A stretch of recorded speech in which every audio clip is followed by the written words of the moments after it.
Like every horse we start, the saddle blanket comes first. He gets to smell it, touch it, satisfies curiosity. And then it starts moving. It swings around his shoulders, across his back, taps against his sides. Finally, it lands where it's supposed to. The interesting thing about rescue horses is we rarely know their full story. We have no idea whether Ringo Kid has ever worn a saddle before. Originally, he was listed as a Pro Division horse, but after watching him yesterday, it became pretty obvious that if he'd been ridden much, it wasn't enough to leave much of an impression. So Chloe treats this exactly like the first saddling. No assumptions, just good preparation. You'll notice Ringo Kid isn't tied, he's loose in the round pin. That's intentional. If he needs to move his seat while he thinks, that's okay. You can't really work through anxiety while taking away a horse's ability to move. Feet first, mind second. Eventually, the mind catches up. Ringo Kid hardly moves at all. That says a lot about him, not because he's shut down, but because he generally trusts Chloe isn't going to put him in danger. The saddle follows exactly the same progression. Nothing rushed, nothing forced. The cinch comes up a little at a time. There's no reason to suddenly squeeze all the air out of him and create a problem that didn't exist. Next comes the breast collar. Not because Chloe expects fireworks, but because it's something unexpected does happen. She'd much rather have the saddle stay where it belongs. Then the back cinch. Just snug enough that he can't actually step through it, and loose enough that he can comfortably get used to the feeling. Now it's time to let Ringo Kid sort out life with just a saddle on his back. Do I lunch him with the lead rope or without? Dad does it with the lead rope, I do it without. I would say those first 3 steps are probably the most unpredictable no matter what kind of groundwork you've done. This is actually a pretty big milestone for Chloe. She started a few horses before, but those horses were born here, raised here, handled from day one. They'd carry saddle pads, saddles, ropes, and just about everything else you could imagine long before anyone ever climbed aboard. Ringo Kid is different. He's Chloe's first rescue horse, started completely from scratch. No history, no roadmap, just the horse standing in front of her. And honestly, that's where you really start finding your own style as a trainer. Now it's time to get him moving with that saddle on him. Walk, trot, lope. Just like every horse, it's in that lope that you might find the devil. Things get just a little more exciting. Not bad, just exciting. That's nothing. It feels funny. Hey, Chloe, just let him work through it. Don't keep pushing. Then she repeats everything on the other direction. Pretty quickly, Ringo Kid settles into the idea.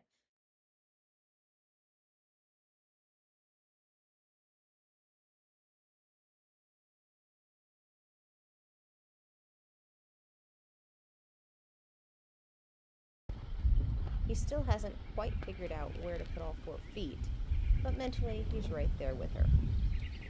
Chloe takes great pride in working with her horses at liberty, both on the ground and in the saddle. So that's something she's starting to introduce even today. Before climbing on, Chloe spends a little time flexing him. Part of that is simply rewarding him. Part of it's preparing him to keep his nose soft once she's in the saddle. Might as well accomplish 2 things in one lesson. It's not unusual for horses to be a bit stiff. They like to move forward. That's where safety usually lies. So she'll just follow around, asking softly for that nose to tip toward her and in toward the saddle until he finally gives.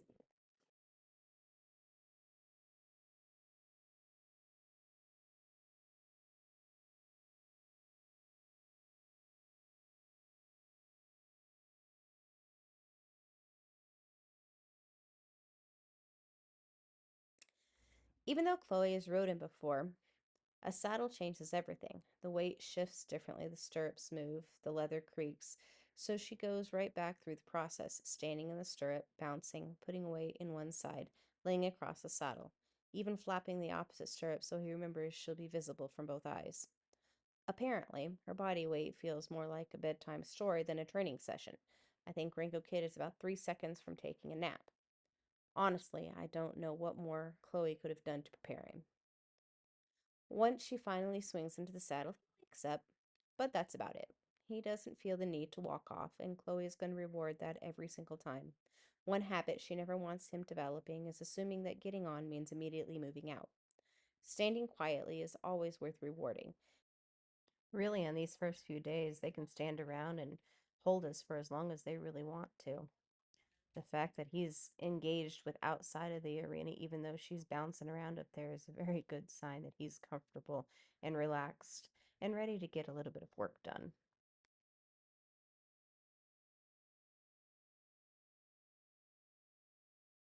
Today's goal is still a lope. She gets right to work. Walking around a lap really allows them to feel each other moving back and forth as Chloe brushes everywhere. The last thing you want is for the horse to forget that you're up there or not appreciate you petting their butt when you're walking by. The next thing you know, you'll have a brush touch them and you're going to go for a rodeo ride. Walk, then trot. This little horse has to be 14 hands nothing, but he moves out and travels like a big 16-hand gelding. He is smooth and flowing and really covers some ground.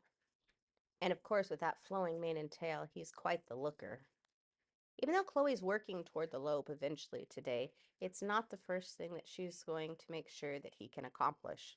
She wants to make sure that he can travel comfortably at every gait. Chloe uses her posting to help encourage his feet to move a little quicker. Yes, she's in a Western saddle. Yes, she posts on the correct diagonal every time. There are other ways to ask. This just happens to be the method she's most comfortable with. And it works. Honestly. He picks up the lope even easier than he did during groundwork. That's exactly why groundwork matters. You're not teaching the horse to lope, you're teaching the horse how to understand and how to move with that saddle on its back. Now it's time to repeat everything from the other side. Getting a horse to move out when they'd rather stay slower is a full body workout. So Chloe is going to take a little bit of a breather just like she's letting Ringo Kid do. So she lets Ringo Kid trot around for a bit. One thing she notices pretty quickly is he loves the middle of the pin. Whether that's stiffness, the fact that we've rested there a few times, or a little bit of both, it doesn't really matter. It's useful information. Instead of fighting him, she uses it. Every time he pulls toward the middle, life gets a little bit harder. She posts faster, adds a little more leg. As soon as he stays out of the middle and on the rail, everything gets easy. No nagging, no bumping, just peace and quiet. Pretty soon he starts putting the pieces together. Then Chloe begins asking for just a little bit more speed. 2 quicker steps. Pressure disappears. He slows back down. She asks again. Little by little, Ringo's timing gets better. The answers come quicker. And before long, there's the lope. One thing I really like about Ringo Kid, whatever gait you seem to put him in, he stays there. He doesn't constantly speed up. He doesn't immediately fall apart and slow down. For a new horse, that's pretty nice quality to have. And it's only going to get better from there. He might not know a lot about how to respond to the reins, but he did figure out the stop pretty quickly. Before she's completely done, and while he's a little tired, she's going to start playing with him responding to which way the rein is pulling his nose. Using the halter for these first few lessons usually helps reinforce ideas that they already understand. So all he really has to do is follow along where the rope is pulling him.